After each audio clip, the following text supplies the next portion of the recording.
Saudara, apapun alasannya, melakukan kejahatan apalagi pembunuhan tidak bisa jadi landasan menyelesaikan peliknya masalah kehidupan. Apalagi jika pembunuhan dilakukan dengan sadis disertai mutilasi. Namun belakangan tindakan keji ini dilakukan gara-gara masalah uang. Apa yang sebenarnya terjadi? Saudara, seorang perempuan ditemukan dalam kondisi tewas termutilasi di sebuah kamar penginapan di kawasan Kaliurang, Sleman, Yogyakarta pada Sabtu malam. Kendati dalam kondisi termutilasi, jenazah korban yang terpisah-pisah tetap diserahkan polisi kepada pihak keluarga untuk disemayamkan. Polisi pun langsung mengetahui identitas pelaku dan langsung melakukan pengejaran. Diduga pelaku pembunuhan korban karena permasalahan utang. Korban bernama Ayu Indraswari, di kartu identitas korban tertulis status pernikahannya belum kawin. Namun diketahui korban memiliki 2 orang anak berusia 8 dan 1 tahun. Korban juga merupakan salah satu pegawai di Angkasa Pura, Yogyakarta. Menurut keluarga, sehari-hari Ayu bekerja mulai pukul 7 pagi hingga pukul 7 malam. Ayah korban menyebut terakhir bertemu anaknya saat pamit hendak bekerja pada hari Sabtu 18 Maret 2023 lalu. Dan sejak saat itu saudara, anaknya tidak lagi bisa dihubungi hingga akhirnya mereka mendapat kabar duka pada Senin pagi. Masih ketemu, sore tak WA, sudah nggak aktif. Sabtu sore di WA sudah nggak aktif. Iya, nggak aktif. Kalau komunikasi terakhir dengan Mbak Ayu ini ngobrol apa sih, Pak? Dia tuh nggak pernah ngobrol. Jadi kalau pulang ya pulang paling sama anaknya, gojek-gojek, anaknya mau minta apa, nah baru keluar lagi. Oh, berarti nggak hari Sabtu itu nggak pamit mau nginep atau apa? Enggak.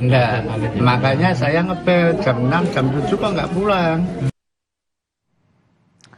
Dan disinilah saudara pertama kalinya jenazah Ayu Indraswari ditemukan dalam keadaan sangat mengenaskan. Polisi menemukan jenazahnya di salah satu kamar penginapan di kawasan Kaliurang, Sleman, Yogyakarta. Tepatnya di Wisma Penginapan Pagam, Sleman. Jenazah ditemukan di kamar mandi oleh petugas Wisma pada pukul 11 malam. Berdasarkan keterangan polisi dan saksi, korban dan pelaku sudah menginap di Wisma ataupun hotel ini 1 malam sebelum korban dibunuh dan dimutilasi, yakni Sabtu 18 Maret 2023. Lalu pada Minggu 19 Maret 2023, tepatnya pukul 10:30 malam, petugas hotel curiga dengan lampu kamar yang menyala, tetapi terdengar sepi, tidak ada aktivitas apa-apa dari dalam kamar. Tak pikir panjang, petugas hotel pun mengetuk pintu kamar, tetapi tidak ada respons. Akhirnya 15 menit menuju pukul 11 malam, petugas hotel pun mendobrak pintu kamar.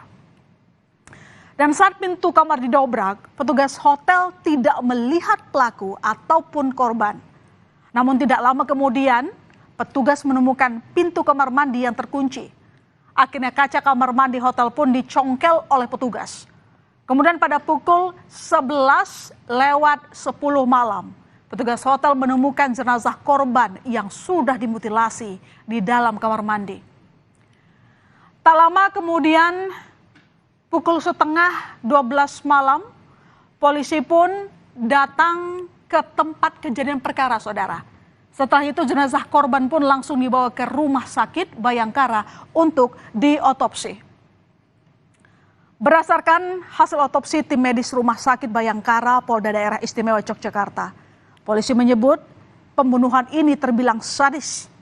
Tak butuh waktu lama, polisi juga langsung mengetahui identitas pelaku dan melakukan penggeledahan di kamar indekos pelaku. Dari penggeledahan itu, polisi menemukan selembar surat pengakuan pelaku yang berisi penyesalan dan alasan dirinya tega membunuh korban karena terlilit utang. Pada Selasa 21 Maret 2023, polisi akhirnya menangkap pelaku pembunuhan disertai mutilasi di rumah kerabat pelaku di Temanggung, Jawa Tengah. Pelaku adalah pria berusia 23 tahun yang bekerja sehari mengurus tenda. Saat ditangkap, tidak ada perlawanan sama sekali kepada polisi. Kuat dugaan pelaku membunuh korban karena ingin menguasai hartanya. Tersangka diketahui terlilit utang pinjaman online, sehingga pelaku mencari cara untuk melunasi utang dengan melakukan pembunuhan. Menurut pengakuan pelaku mengakui mengenal korban sejak November 2022 dan memiliki hubungan intim dengan korban. Dan saudara, peristiwa sadis juga terjadi di Kecamatan Tenjo, Kabupaten Bogor, Jawa Barat. Warga dihebohkan dengan penemuan jenazah korban mutilasi dengan sebuah koper di pinggir jalan. Dan saat dibuka, di dalam koper ditemukan sesosok jenazah laki-laki korban mutilasi. Awalnya tidak ditemukan identitas dan barang-barang korban. Selain melakukan olah TKP, polisi mengumpulkan alat bukti lain dengan meminta keterangan dari sejumlah saksi di lokasi. Diketahui korban merupakan perantau dari Medan, Sumatera Utara. Korban ini berprofesi sebagai penerjemah bahasa Mandarin. Korban juga diketahui pernah berkeluarga. Dan informasi terakhir, korban diketahui sudah 4 bulan tinggal bersama pelaku. Saat polisi menangkap pelaku, diketahui pelaku merupakan pengemudi ojek online berusia 33 tahun. Pelaku dan korban menurut polisi bertemu saat berlangganan ojek online. Korban berinisial RD yang berprofesi sebagai translator sering memesan jasa ojek online untuk diantar ke tempat kerja. Karena merasa cocok dan nyaman, keduanya kemudian berkenalan hingga berlanjut tinggal bersama di sebuah apartemen.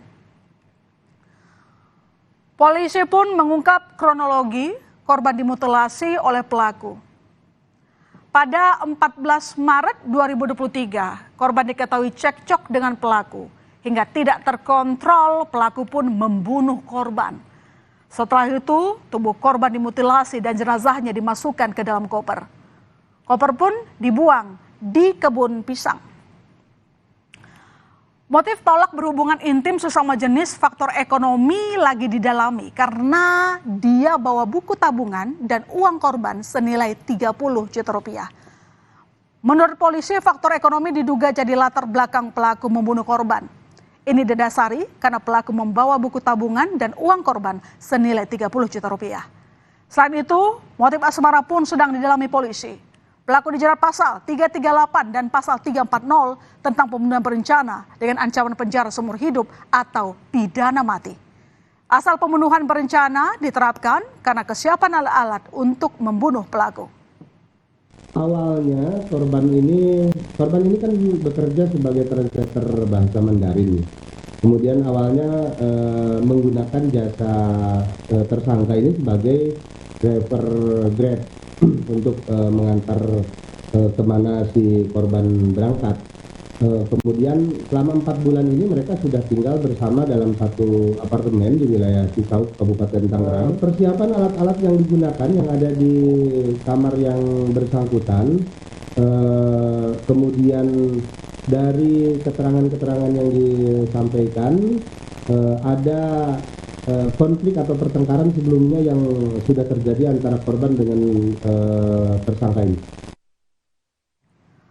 Menurut kriminolog dari Universitas Indonesia, Adrianus Beliala, dari berbagai kasus yang ada, bisa ditarik kesimpulan.